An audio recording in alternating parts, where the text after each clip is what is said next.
He's just the valet, my son-in-law laughed into the microphone right in front of all the guests at my daughter's wedding. Laughter echoed through the hall until someone pointed at the giant screen. It was me. What happened next changed everything forever. I'll tell you the whole story, but first make sure you subscribe and turn on notifications. And let me know where you're listening from. I'd love to see how far this story is reaching. My name is Jack Bennett, I'm 68 years old, and I've been living in Boston for over 4 decades. I'm retired from the Massachusetts Air National Guard, where I served for nearly 30 years. I wake up early every day, make my own coffee, and tend to the plants on my balcony. Even in retirement, I've never been able to sit still. I've always been an active man.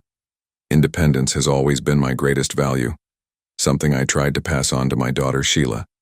To me, dignity isn't about the position you hold, but about the character you carry. Were you also raised to believe that honest work never shames anyone? I worked for years in a profession where every day brought unique challenges and unpredictable situations. I've seen things that left a mark on me forever, experiences that shaped who I am today. That job taught me discipline, responsibility, and the value of every person. When you work under pressure, you learn to appreciate every moment, every opportunity. That's the philosophy I tried to pass on to Sheila over the years.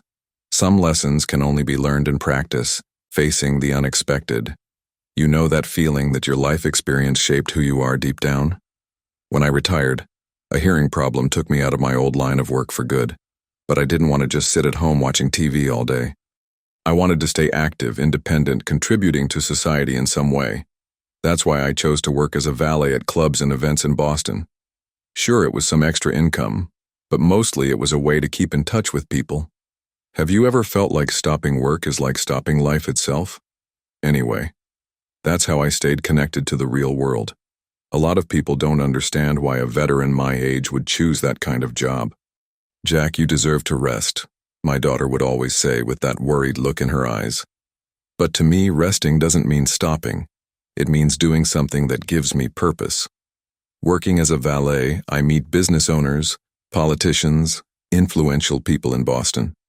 Some are arrogant, others humble, but they all have their stories. I like to observe, learn, and keep myself connected to different realities. The most interesting thing is how people treat you when they think you're just an employee. I've always taught Sheila that dignity doesn't come from where you work, but from how you work. Dad, you don't have to prove anything to anyone, she used to say when she saw me putting on my uniform. But it wasn't about proving anything. It was about living with purpose and independence. Every car I park, every customer I help, is an opportunity to show excellence. I've never felt diminished by the work I chose to do. After all, honest work has always been valued in my family. But not everyone in the family thought the same way, and that was about to become very clear. The first time I noticed his contempt was at the engagement dinner. Tyler looked at my simple shirt and said in front of everyone, "Getting ready to park my car, father-in-law?" The awkward laughter from the other guests echoed around the table. Sheila pretended not to hear, fiddling with her phone more than usual. I smiled and changed the subject like I always did to avoid tension. But that sentence kept echoing in my head for weeks.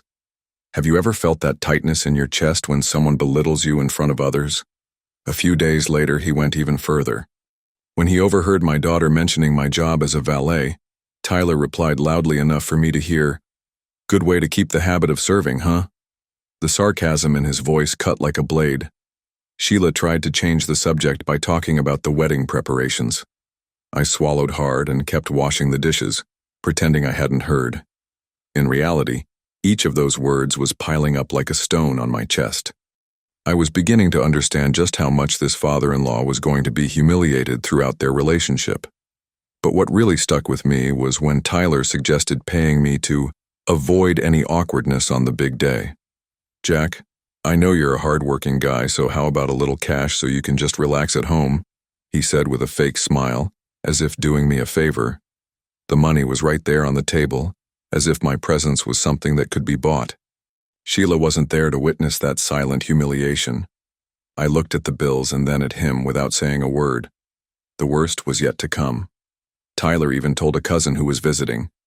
It's going to be a little uncomfortable introducing myself to high-profile guests with my father-in-law working as a valet, right? He laughed as if it were a joke, but his eyes were serious. The cousin laughed along, not knowing what to say, clearly embarrassed by the situation. I was in the next room and heard every word perfectly. My hearing might not be perfect for some frequencies, but for humiliations, it works just fine. In that moment, something inside me began to change. Every remark was a wound I carried in silence, but I smiled and changed the subject so my daughter wouldn't be upset. "Dad, you know how Tyler is. He doesn't mean any harm." Sheila would try to justify whenever she noticed my expression. But I could see in her eyes that she also felt uncomfortable with the groom's jokes. Tyler had turned my dignity into his private joke, and I allowed it to preserve family peace. The worst part wasn't the words themselves, but knowing he truly believed I was beneath him. "And you? Have you ever swallowed insults just to keep the peace at home?" The call came on a Thursday night, right when I was making dinner. "Jack, I need to talk to you about the wedding," Tyler said on the other end with that serious tone I could no longer be fooled by. My heart sank before he even continued. "Unfortunately, we had to cut a few guests because of the budget." He paused dramatically as if he were being kind. "You're no longer on the guest list." The words hit my chest like a hammer. "Have you ever gotten news that made you question if you heard it right?" I stayed silent for a few seconds, trying to process what I'd just heard. 150 guests at my own daughter's wedding, and there was no room for me. Tyler kept talking about understanding the situation and not taking it personally, but his words sounded far away. I just mumbled an "all right" and hung up. The kitchen was silent, except for the ticking of the clock on the wall. I had officially been cut out of the most important day of Sheila's life. My daughter called an hour later, trying to soften the blow Tyler had delivered. "Dad, it's just a matter of limited seating, you understand, right?" Her voice was shaky, heavy with guilt. I knew she was lying. I could hear it in her tone. "Sheila, how many guests will there be at the wedding?" I asked calmly. 150, she murmured. The silence that followed was louder than any scream. She hung up saying she'd call me later, but I knew she wouldn't. 2 hours went by and I was still staring at the phone. The anger slowly gave way to a deep sadness, the kind you feel in your bones. I called Tyler back, swallowed my pride, and asked a question that cost me dearly. "Tyler, can I at least work the parking at the event, just to see my daughter walk in?" The pain of having to beg to see my own flesh and blood get married was almost unbearable. But I needed to be there somehow. You know that moment when pride doesn't matter anymore, only love? There was a pause on the other end, then that laugh I knew all too well. "Perfect, Jack. You're already used to opening doors for important people anyway." The cruelty in his voice was crystal clear, calculated to hurt as much as possible. He was enjoying it, the sense of power he had over me. I hung up without saying another word. My hands were shaking. I don't know if it was from anger or humiliation. Tyler had managed to turn me into a man begging to work at his own daughter's wedding. That night, I spent a long time staring at my valet uniform folded on the chair. How had it come to this? How had a man who once saved lives ended up begging for permission to serve? The phone rang 5 more times, all from Tyler, probably wanting to explain better, or maybe even take back his decision. But I didn't answer once. Something inside me had shifted during those hours of silence. The humiliation had reached its limit. I grabbed a pen and marked the wedding date on the calendar with a heavy, dark circle. I got up, took the uniform, and hung it in the closet with more care than usual. Tomorrow I would call Mike, my boss at the Valet, and confirm my shift for the wedding. The next morning I called Mike O'Connor, my boss at the Valet service. "Mike, I need to confirm my shift for the Beacon Hill Manor wedding this Saturday." He confirmed without asking any questions. He's always been a man of few words. I hung up and looked at the calendar on the kitchen wall. 48 hours until I'd be working at my own daughter's wedding. The irony hurt more than I wanted to admit. This was what my life had become. Have you ever felt completely lost in your own existence? I went to the closet and took my valet uniform with slightly trembling hands. I ironed each piece slowly, trying to keep my mind busy with simple tasks. The creases had to be perfect. It was a matter of professional pride even in this situation. As I pressed the shirt, I asked myself how I had gotten to this point.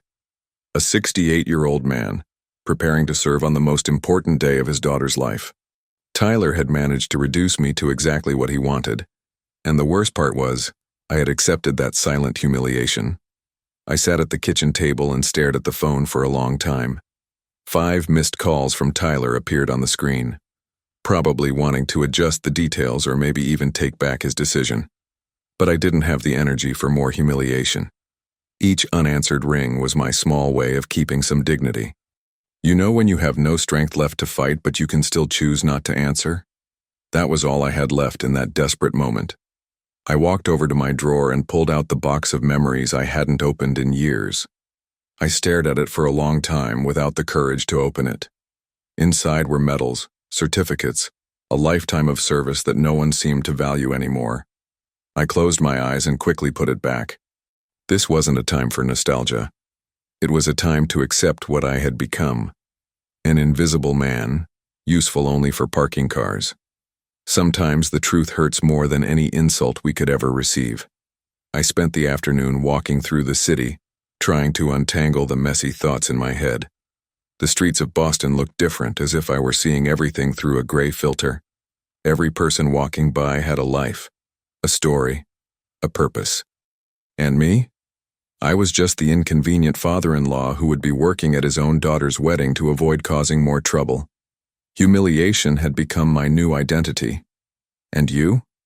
Have you ever felt like you've completely lost who you are? At night, I spent a long time looking out the window, watching the city lights slowly come on. The uniform hung on the chair, waiting for me like a suit of surrender. Tyler had completely won.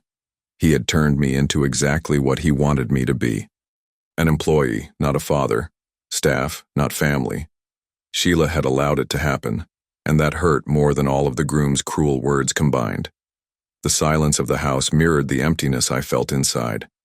I tried calling Sheila 3 times, but I always hung up before the call went through. What would I even say? That I was hurt? That I felt betrayed by my own daughter? That working at her wedding was the most humiliating thing that had ever happened to me? The words just wouldn't come when I needed them most. Maybe because deep down I knew she had already chosen a side and it wasn't mine. Some bridges burned quietly without drama or explanation. I made myself a simple sandwich for dinner but could barely eat 2 bites. My stomach was tight, a mix of nerves and sadness I couldn't control. Tomorrow I would put on that uniform and pretend everything was fine. I'd smile at the guests, park their luxury cars, and watch my daughter get married. As a background character in her life, not the main one. You know that feeling when you've become a supporting actor in your own story? That's exactly how I felt at that moment. I turned on the TV to distract myself, but nothing held my attention for more than a few minutes. My mind kept going back to the same place. How had I let it get to this point? Where had I gone wrong as a father? Tyler hadn't just humiliated me. He'd made me question everything about myself. That's exactly what people like him do. They tear down your self-esteem until you believe you deserve the way they treat you. And it was working perfectly on this tired old man I had become. I went to bed early, but sleep didn't come easily that night.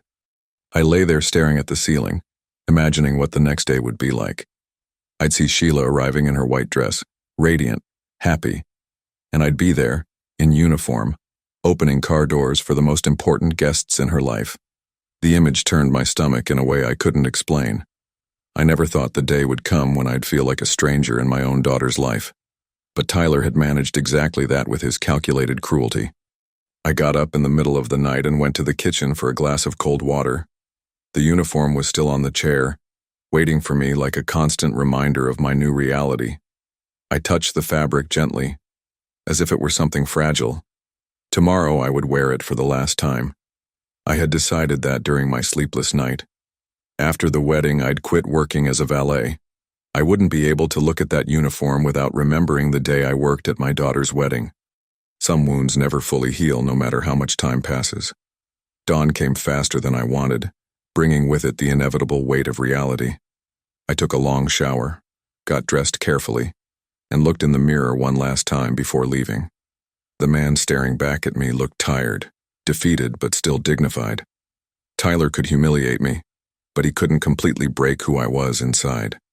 I grabbed my car keys and left the house with a heavy heart. Today would be one of the hardest days of my life, but I would survive somehow. After all, I had weathered worse storms, even if no one else remembered. The wedding started right on time at 3 p.m. at Beacon Hill Manor, and I was stationed at the main entrance in my spotless uniform. The first cars arrived in a luxury procession, BMW, Mercedes, Porsche, exactly what Tyler had envisioned. I opened doors with professional courtesy, receiving a few polite thank yous and other indifferent glances. It was just another day at work, I tried to convince myself, even though I knew it was my own daughter's wedding. The pain in my chest was constant, but I kept the professional smile. You know when you have to pretend you're fine while your world is falling apart? Mike walked past me a few times, always with a respectful nod. He knew my situation but never made comments. He's always been that discreet. The flow of cars grew as the ceremony hour drew closer. Local politicians, well-known business owners, Boston's elite stepping out of their vehicles while I gave a slight bow and pointed them toward the main entrance. Every polite thank you reminded me that I was invisible to these people, just another staff member doing a job, nothing more. And that was exactly how Tyler wanted me to feel. I saw Sheila arriving in the white Rolls-Royce Tyler had rented for the occasion. She was radiant, the perfect wedding dress, her smile lighting up her face. For a moment, I forgot everything, and just saw my daughter on the most important day of her life. Our eyes met as she passed me. There was a hesitation, a brief second of recognition, but she quickly looked away and continued toward the main entrance. Tyler didn't even glance in my direction. I was just part of the scenery, a useful object that opened doors. My heart sank as I watched my daughter pretend she didn't know me. The ceremony lasted 40 minutes, and I stayed outside organizing the cars and waiting for the reception to begin.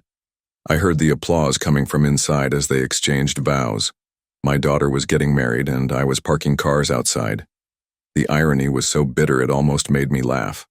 Tyler had literally turned me into staff on the most important day of Sheila's life. When the doors opened and the guests began moving to the reception area, I positioned myself discreetly near the hall. I just wanted to catch a glimpse of my daughter's celebration. The hall was decorated with white and gold flowers, everything flawless and elegant. Guests mingled around the tables, champagne glasses in hand, lively conversations echoing through the room. There were 2 huge screens on either side of the hall, probably to display photos of the couple or some special presentation. Tyler was at the center of attention, greeting important guests, clearly proud of the event he had put together. Sheila smiled beside him, but I knew my daughter well enough to see there was something forced in that smile. She was trying not to look my way, and that hurt more than any insult. I stood watching from the back door, trying to be invisible. A waiter passed by offering canapés, and I politely declined. It wasn't my place to eat at the party. A few guests recognized me from events where I'd worked as a valet and gave discreet nods. It was strange seeing people who normally greeted me professionally now knowing I was the father of the bride working as staff. The situation was awkward for everyone involved, except for Tyler, who seemed to be enjoying my presence there. His humiliation of me had been meticulously planned and flawlessly executed. Tyler took the microphone to give the groom's speech. He talked about true love, about finding the right person, about building a family with the right values. He made jokes about differences in social class, glancing subtly in my direction a few times.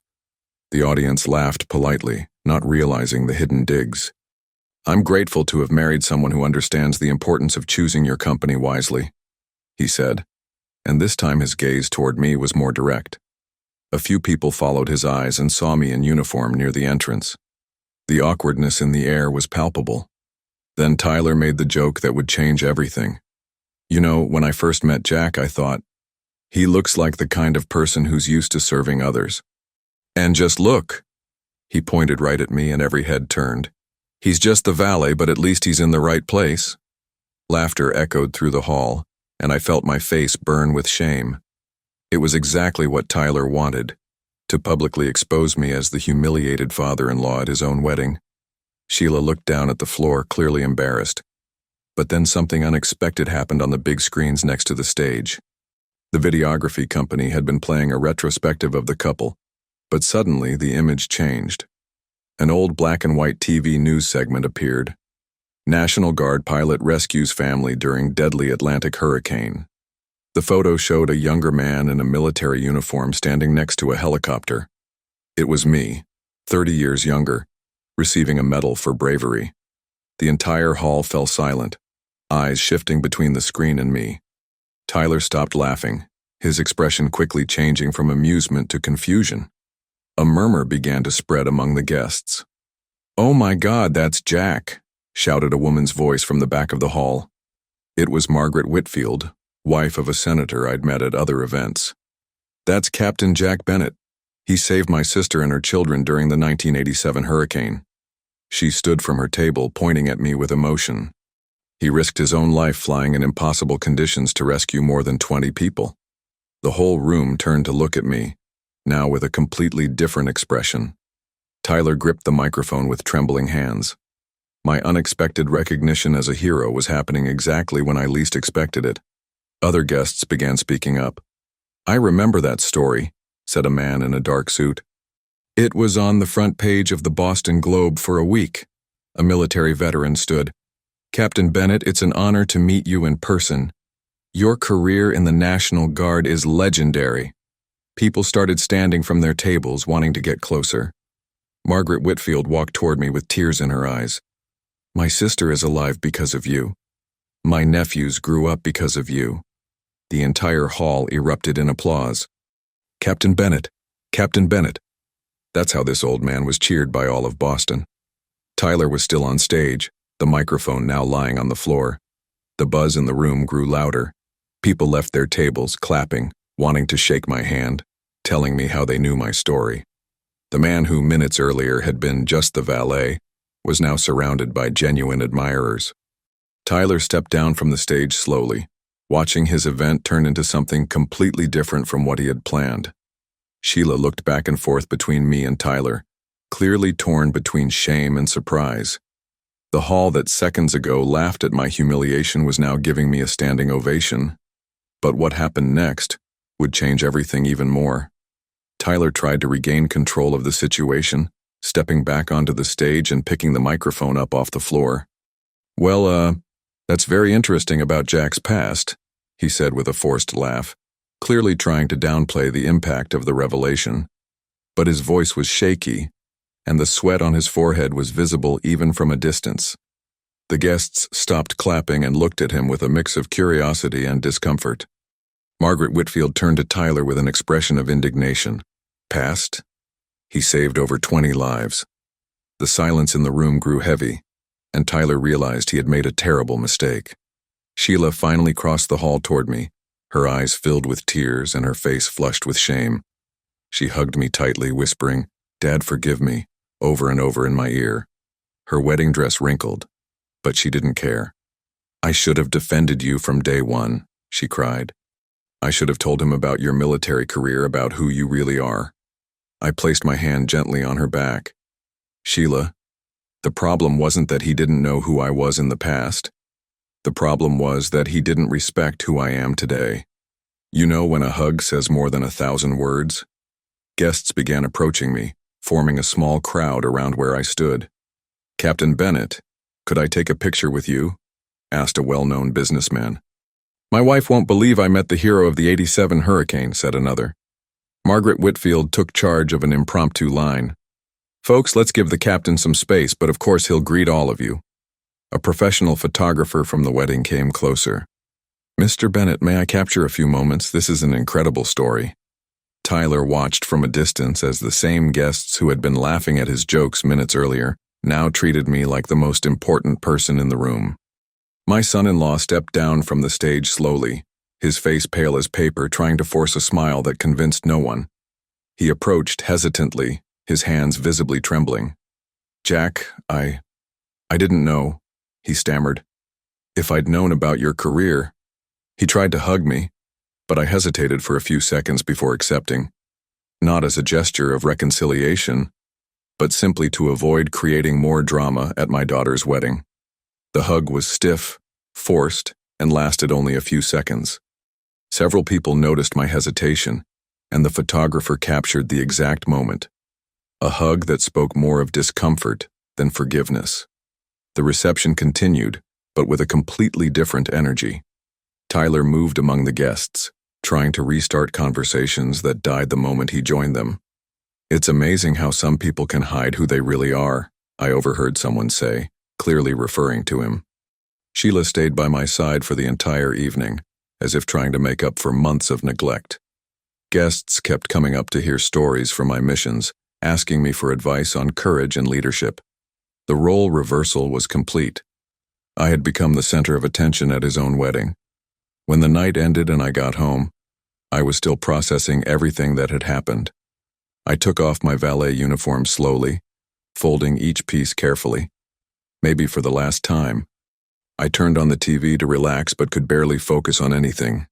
The phone rang 3 times, but I didn't answer. Probably Tyler trying to explain himself again. I went to bed with a strange feeling, a mix of relief and melancholy.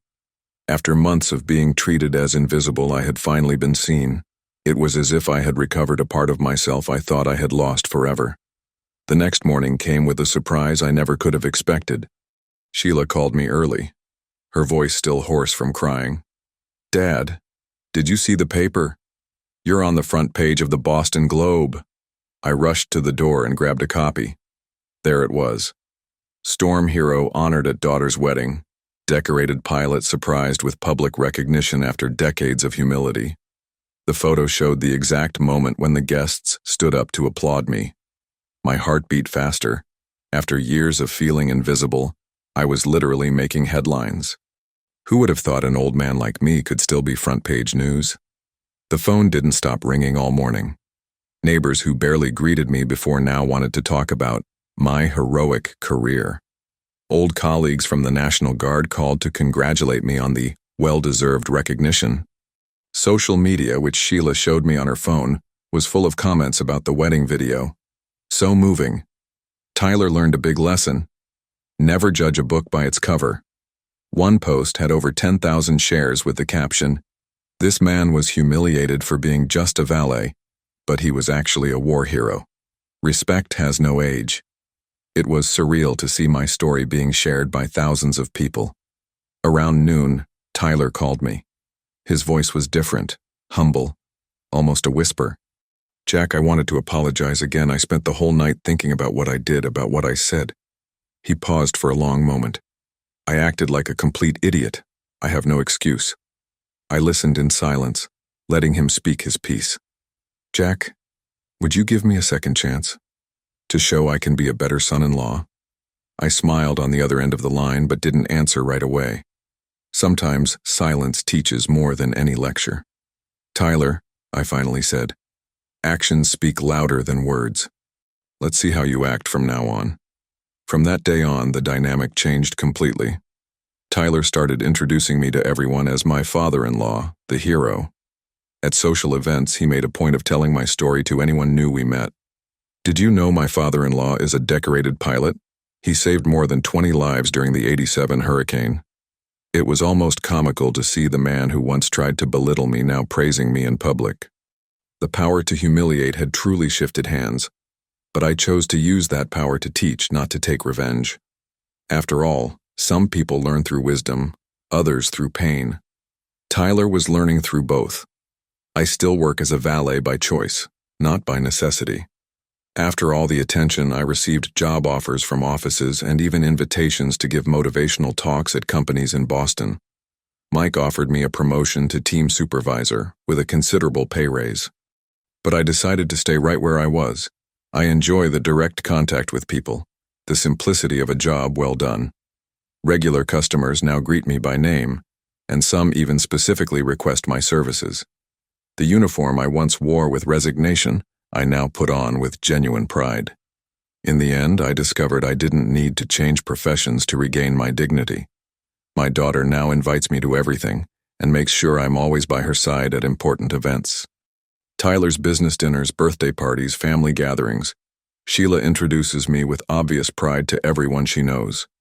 "This is my father, Captain Jack Bennett," she always says with that smile I hadn't seen in years. Tyler has completely changed his behavior, always including me in business discussions, asking my opinion on investments and important decisions. The people who visit their home treat me with automatic respect. Word travels fast in small social circles. The metal that sat in storage for decades now has a place of honor in the living room, in a special frame Sheila insisted on having made. She hired a carpenter to build a custom-lit shelf where she placed not only the metal, but also mission photos and newspaper clippings from that time. Visitors always stop to look and ask questions about the stories behind each item. My neighbors now greet me on the street, some stopping to chat about the old days they never knew existed. It's amazing how people change their attitude when they learn you have an interesting story. Tyler started taking me along to his work events, introducing me to partners and clients as my father-in-law, the war hero. He tells my story with details I didn't even know he knew. Apparently, he did a lot of research about my career after that night. At social gatherings, he makes sure I'm seated at the main table and includes me in every important conversation. It's almost comical to see the man who once tried to hide me now showing me off like a trophy. Sheila says he's truly changed, that he understands the mistake he made, but I keep a healthy sense of caution. Things at home have changed completely as well. Sheila calls me almost every day, not out of obligation, but to talk about her day, share news, and ask for advice on personal decisions. She's been visiting more often, bringing Tyler with her, and he always greets me with genuine respect, not the forced politeness from before. When they announced their first pregnancy, Sheila made sure to tell me first, before even telling Tyler's parents. "You're going to be the most special grandpa in the world," she said, crying with joy. The family dynamic I thought I had lost forever has been completely restored. And now, to you who followed my journey, have you ever gone through moments when your life experience was dismissed by younger people? Share in the comments if you've ever faced family humiliation and managed to show who you really are when they least expected it. And if this story touched your heart, subscribe to the channel and keep the notification bell on. I share daily stories of people who turned moments of humiliation into well-deserved recognition. Always remember, you never lose the power to be recognized for who you truly are, no matter who tries to make you feel invisible.